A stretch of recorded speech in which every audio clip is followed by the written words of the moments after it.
Bonjour à tous et bienvenue dans cette nouvelle vidéo. Donc on fait suite à la vidéo précédente, aux 2 vidéos précédentes, sur le thème de ces actes ou ces choses qui apportent la malédiction dans nos vies. Donc aujourd'hui, ça sera la vidéo clôture, la vidéo finale, donc la conclusion de ce qu'on a vu précédemment. Donc précédemment, on a parlé en intro, on a parlé voilà étymologie, de ce que ça voulait dire le mot fait, de ce que voulait dire le mot malédiction. Dans la deuxième vidéo, on est allé un peu plus en profondeur en tout cas sur les actes. On a fait une liste, un listing de différents actes qui pouvaient entre guillemets amener la malédiction dans nos vies. Et donc aujourd'hui, la question qu'on se pose c'est comment se détacher, comment nous libérer justement de ces actes qui ont apporté des malédictions dans nos vies. Donc, la première chose que j'ai listée ici, c'est que pour nous détacher d'une malédiction qu'on a justement eue par rapport aux actes qu'on a pu poser de manière inconsciente ou même consciente, entre guillemets, sans forcément avoir eu la connaissance de ce que ces actes pouvaient faire dans notre vie, j'ai parlé de la repentance. Donc, la repentance, c'est le fait de rechercher le pardon de Dieu, de se rapprocher du Seigneur, de reconnaître en fait notre état pécheur, entre guillemets, et demander la grâce et le pardon de Dieu. Donc la repentance, c'est donc nous détourner en fait de notre manière de faire, de délaisser certaines choses, certaines pratiques. Mais pour cela, on a besoin de nous rapprocher de Dieu d'abord pour comprendre son amour pour nous. Et c'est son amour qui nous appelle, enfin qui nous aide ensuite à changer. Parce que sinon, il est impossible pour l'être humain de pouvoir changer de lui-même. Donc pour cela, on va aller lire le livre des Actes, verset 31. Chapitre 17, verset 31. Donc on va commencer à partir du verset 30. Donc la Bible nous dit, sans tenir compte des temps d'ignorance, Dieu annonce maintenant à tous les êtres humains, partout où ils se trouvent, qu'ils doivent changer d'attitude, parce qu'il a fixé un jour où il jugera le monde avec justice par l'homme qu'il a désigné. Donc ici, en fait, dans le verset 30 de Actes chapitre 17, on nous dit que Dieu, donc il n'a pas tenu compte des moments d'ignorance. Les temps d'ignorance, c'est quoi? Ce sont ces moments où on n'avait jamais entendu parler de la parole de Dieu. Ce sont ces moments où voilà, on faisait des choses sans forcément savoir les conséquences des actes qu'on pouvait poser. Donc les temps d'ignorance, chacun de nous a eu à être confronté, en tout cas à passer par des moments d'ignorance sur beaucoup de choses. Comme un petit enfant, lorsqu'un petit enfant naît, c'est petit à petit qu'il apprend, on va dire, les choses de la vie. Qu'il apprend, voilà, s'il vole, quelles répercussions ça aura sur lui, s'il ment, quelles répercussions ça aura sur lui. Donc c'est voilà, en apprenant en tout cas voilà les choses, on se rend compte justement que voilà, on acquiert de la connaissance. Donc Dieu nous dit qu'il ne tient pas compte du temps d'ignorance parce qu'on a tous été ignorants, on a tous marché par la chair, on a tous marché par nos convoitises, on a posé des actes dont on n'a pas toujours eu la signification ni même la révélation de ce que ces actes en fait avaient comme conséquence. Donc aujourd'hui Dieu nous dit donc dans Actes chapitre 17 au verset 30, sans tenir des temps d'ignorance, Dieu annonce maintenant à tous les êtres humains partout où ils se trouvent qui doivent changer d'attitude. Ici, Dieu parle de la repentance. Donc, tu as été ignorant, mais à partir du moment où tu as entendu parler de cette parole, à partir du moment où tu as eu la connaissance de cette parole, donc Dieu maintenant te voit comme plus ignorant, mais comme quelqu'un qui sait, quelqu'un qui laisse quand même le libre arbitre. Parce qu'en sachant, tu as le libre arbitre de continuer, en tout cas de continuer dans la vie ou la pratique dans laquelle tu es. Mais Dieu te dit quand même que voilà, il appelle tout le monde, en tout cas à la repentance, à changer d'attitude parce qu'il a fixé un jour où il jugera le monde avec justice par l'homme qu'il a désigné, donc par Jésus-Christ. Donc, on a vu que la première chose à faire pour pouvoir nous détacher des liens, entre guillemets, de malédiction, c'est la repentance. La repentance, c'est abandonner notre ancienne vie, nos anciennes pratiques. C'est maintenant accepter Jésus-Christ, en tout cas demander le pardon de Dieu et accepter le pardon en Christ. Le deuxième verset que j'ai pris, donc c'est dans Jean chapitre 3, verset 16. Donc une fois que tu as délaissé, on va dire ce que tu avais fait, enfin une fois que tu as délaissé les actes que j'ai pu citer, énumérer précédemment, tu as accepté la repentance, donc là maintenant tu viens à Jésus-Christ. Donc Jean chapitre 3 verset 16 nous dit, en effet Dieu a tant aimé le monde qu'il a donné son Fils unique, afin que quiconque croit en lui ne périsse pas, mais qu'il ait la vie éternelle. Dieu en effet n'a pas envoyé son Fils dans le monde pour le juger, mais pour que le monde soit sauvé par lui. Donc une fois que tu as accepté la repentance de Dieu, c'est-à-dire voilà, tu viens auprès du Seigneur, tu demandes pardon, tu as reconnu ton état, tu acceptes maintenant Jésus-Christ, tu lui donnes ta vie. Donc là, le verset de Jean 3,16 nous dit que Dieu nous a tellement aimés qu'il a donné Jésus-Christ en fait en rançon pour nous racheter de nos péchés, des façons de vivre que nous avions autrefois. J'ai ensuite parlé de 1 Jean 3, verset 8. Donc on va aller dans 1 Jean 3, verset 8. Qu'est-ce qu'il nous dit? Donc dans 1 Jean 3, verset 8 nous dit « Celui qui pratique le péché est du diable, car le diable pêche dès le commencement.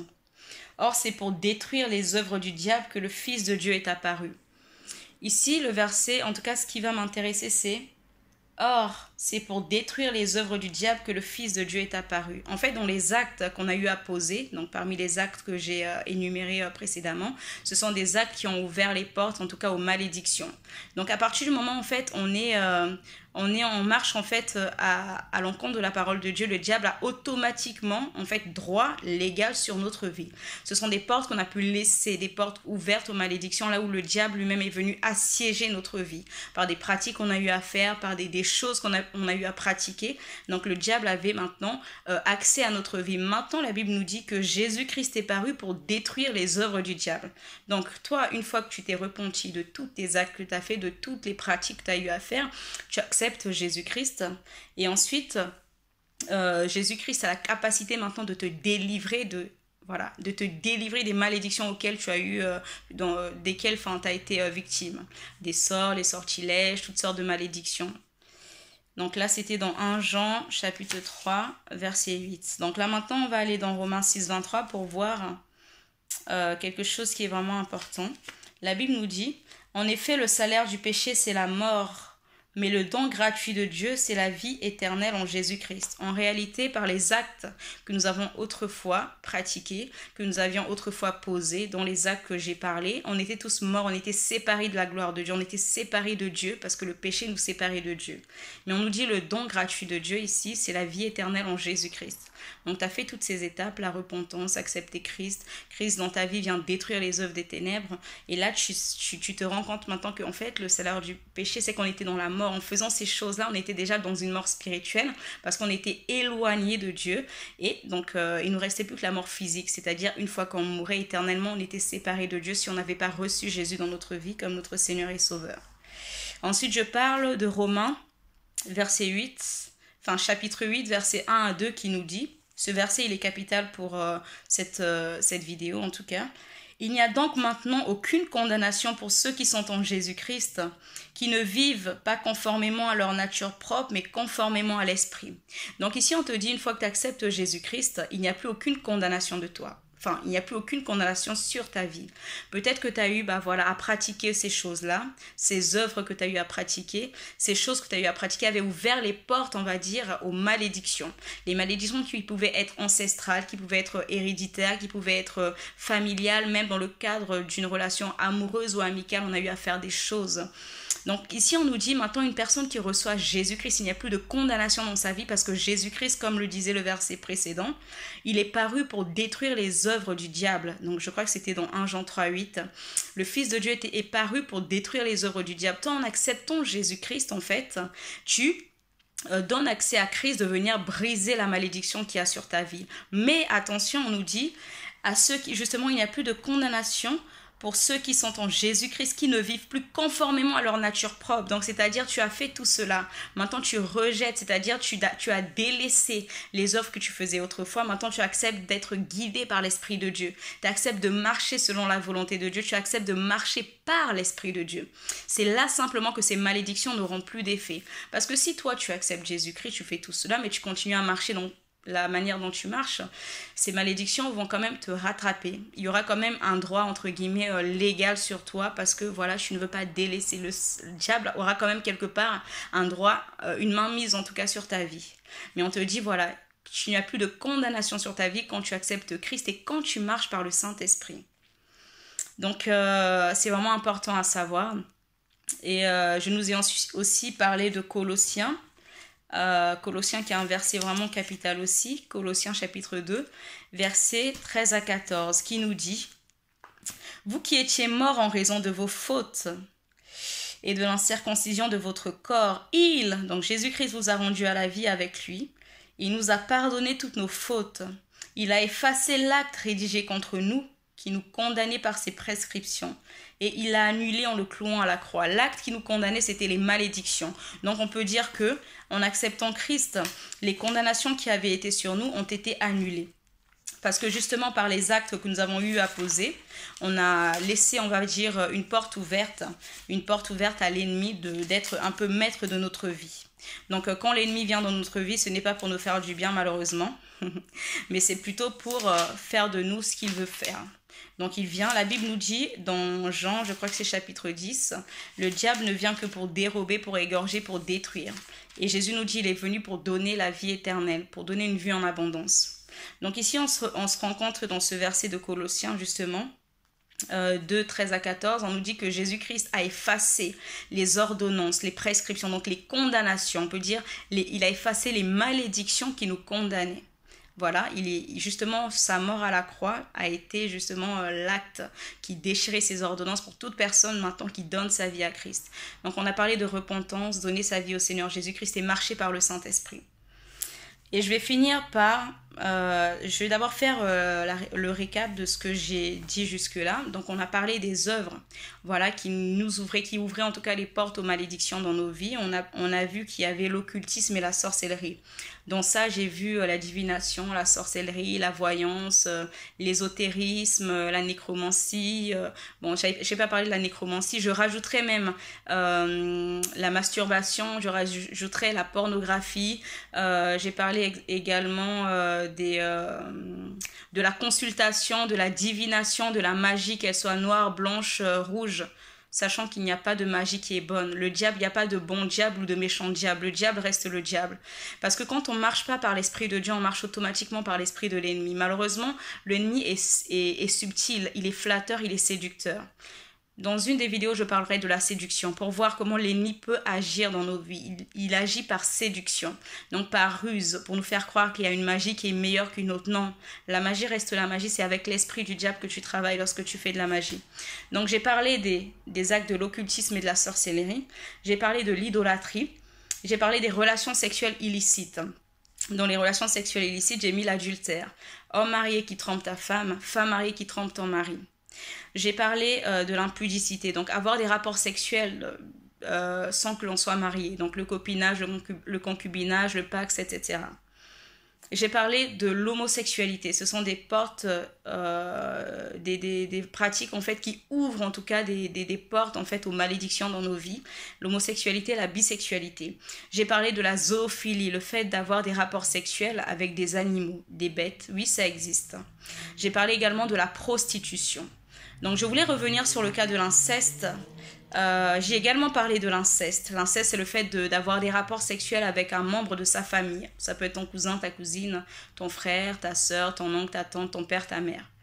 Si tu es là et que tu as été par ignorance, parce que j'ai eu une histoire comme ça, voilà, je parle aussi par expérience. J'ai connu une fille, voilà, comme ça, qui est sortie avec le copain de sa maman à l'époque. Je vous en prie. Vraiment, recherchez le Seigneur, il ne vous condamne pas, il condamne l'acte, certes, mais il vous aime. Mais repentez-vous de cet acte, parce que ça a ouvert des portes de malédiction dans vos vies. Avoir connu la nudité d'un membre de votre famille, de votre beau-père, de votre belle-mère, ça a ouvert les portes de la malédiction dans vos vies, malheureusement. Donc là, je finirai maintenant par Deutéronome, chapitre 30, versets 19 à 20. Alors, Deutéronome 19 à 20 qui nous dit... J'en prends aujourd'hui à témoin contre vous le ciel et la terre. J'ai mis devant toi la vie et la mort, la bénédiction et la malédiction. Choisis la vie afin de vivre, toi et ta descendance, en aimant l'Éternel ton Dieu, en lui obéissant, en t'attachant à lui. Oui, c'est de lui que dépend ta vie et sa durée. Et c'est ainsi que tu pourras rester dans le pays que l'Éternel a juré de donner à tes ancêtres. Ici, Dieu te dit en fait... que voilà, il met devant toi deux chemins. Donc il t'a parlé de la vie et de la mort, deux chemins. Il te choisit, il te conseille de choisir la vie. En réalité, nos actes, tous les actes que nous posons, toutes les pratiques que nous faisons, en fait, ont des répercussions, même si c'est pas sur nous tout de suite, ça sera sur notre descendance. Parce que Dieu nous dit, j'ai mis devant toi la vie et la mort, la bénédiction et la malédiction. Choisis la vie afin de vivre, toi et ta descendance. Tu vas dire, mais ma descendance, en quoi est-ce qu'elle est concernée là? Parce que quand Dieu te voit, toi, il ne voit pas une seule personne, il voit une multitude de qui sortira de toi. Voilà. Donc, quand tu poses des actes, à chaque fois que tu poses des actes auront qu'elles soient justement dans la bénédiction, dans la malédiction, des conséquences, qu'elles soient positives ou négatives sur ta descendance. Voilà pourquoi, en fait, la parole de Dieu, derrière la promesse qui s'attache à la parole de Dieu, il y a ce qu'on appelle des bénédictions. Mais quand l'homme choisit de s'écarter de la parole de Dieu, forcément, la malédiction, en fait, accompagne cet homme parce que forcément, ça ne sera plus l'Esprit de Dieu qui sera maître de ses décisions, ça sera maintenant l'autre, donc c'est-à-dire l'ennemi. Quand tu n'es pas dans la parole de Dieu, tu n'es pas dans la volonté de Dieu, l'ennemi a le droit légal sur ta vie. Voilà pourquoi tu ouvres aussi des portes à des malédictions. Quand le Seigneur n'est pas avec toi, en fait, des portes ouvertes aux malédictions sont là. Donc ici, il te dit, voilà, j'en prends aujourd'hui à témoin contre vous le ciel et la terre. J'ai mis devant toi la vie et la mort, la bénédiction et la malédiction. Dieu te demande, te conseille en tout cas de choisir. Le libre arbitre t'appartient. Dieu a fait sa part, donc il attend que l'être humain aussi fasse la sienne.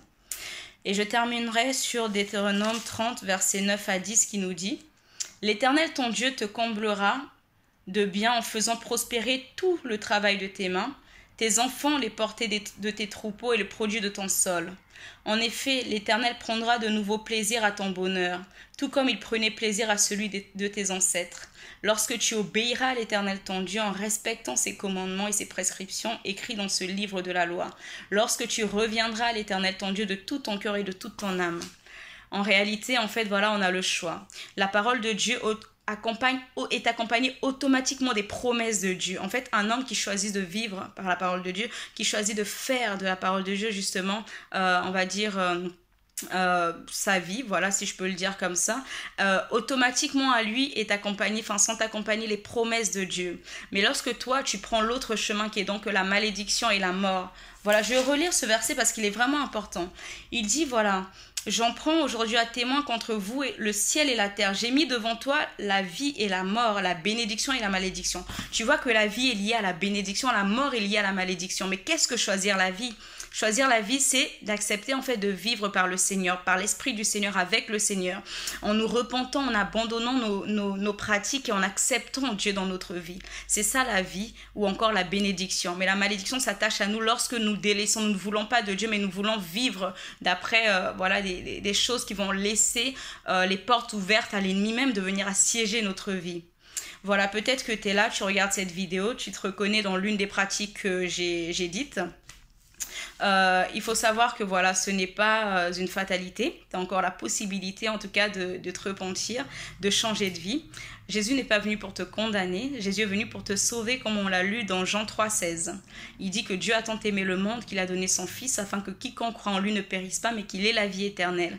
Dieu n'a pas envoyé son Fils pour condamner le monde mais pour que le monde soit sauvé par lui. Donc peu importe la situation dans laquelle tu es, peu importe les pratiques dans lesquelles tu es, sache que Dieu t'aime, sache que Jésus t'aime. Il a payé le prix pour toi à la croix mais simplement reviens à lui de tout ton cœur. Reviens à lui de tout ton cœur, accepte la repentance et cherche réellement Dieu avec ton cœur. C'est ici que je m'arrêterai. Voilà, je m'arrête là pour cette vidéo aujourd'hui. J'espère qu'elle aura parlé à quelqu'un. Je vous souhaite une très très très bonne journée. Je vous dis à bientôt. Je ne sais pas sur quoi je parlerai les prochaines fois. Peut-être que j'allierai de nouveau à la psychologie à la fois ou peut-être que ça sera un peu plus orienté spirituel comme aujourd'hui. Mais en tout cas, passez une bonne journée, un bon week-end et à bientôt. Bye.